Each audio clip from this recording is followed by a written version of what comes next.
တရားဝင်လွတ်လပ်သူဖြစ်တဲ့အတွက်လူမှုကျင့်ဝတ်ဖောက်ဖျက်ခဲ့တာမရှိပါဘူးဆိုတဲ့မယ်လိုဒီကတော့ပရိသတ်တွေရဲ့ဝေဖန်မှုတန်တွေကိုမခံနိုင်လို့အမှုပညာလုပ်တွေရပ်နားခဲ့တယ်လို့ဆိုပါတယ်ကိုတိုင်းကလည်းစူပါတန်းဝင်မင်းသမီးတယောက်မဟုတ်တော့နားလည်ပေးရတာတွေရှိတယ်လို့ပြောပါတယ်တရုတ်ဆောင်မယ်လိုဒီကတော့အမှုပညာလုပ်တွေရပ်နားလိုက်တဲ့အကြောင်းရင်းကိုပြောပြလာပါတယ်ဝေဖန်မှုတန်ကိုခံနိုင်ရင်မရှိခဲ့ဘူးလို့လည်းမီဒီယာအင်တာဗျူးတွေကနေတဆင့်ပွင့်ပွင့်လင်းလင်းပြောပြလာပါတယ်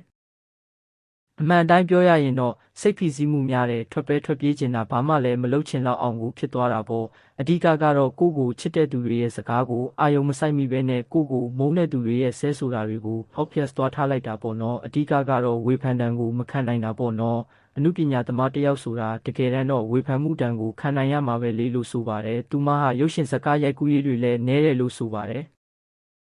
ရိုက်ပြီးသားရုပ်ရှင်ကားကြီးတွေတောင်ယုံတင်ရဲ့နောက်ကျနေတာမျိုးတွေကြုံနေတယ်လို့ဒီဇင်ဘာလ31ရက်နေ့မနက်ပိုင်းကအစိတ်ရုပ်ရှင်ကားကြီးအထူးပြပွဲကိုတက်ရောက်ရင်းဖြေဆိုခဲ့တာပါတစ်နှစ်နေမှတကားနောက်တစ်နှစ်နေမှတကားရိုက်ဖြစ်တယ်အဲ့ဒီနှစ်ကားလောက်ကလည်းထွက်တာနောက်ကျတယ်ဒါကိုဘလို့ခံယူထားသလဲဆိုတော့ကိုကစူပါတန်းဝင်မင်းသမီးမဟုတ်တဲ့အခါကျတော့ယုံတင်ရက်ကလည်းပရိသတ်ကြိုက်ဆိုတော့ကိုဇက်ကားကနောက်ဆုတ်တာမျိုးတွေရှိမှာပေါ့အဓိကကတော့ဘသူ့ကိုမှဘာမှမပြောပါဘူးကိုကစူပါမဟုတ်တာကိုနဲ့ပဲဆိုင်တယ်လေလို့သူကပြောပါတယ်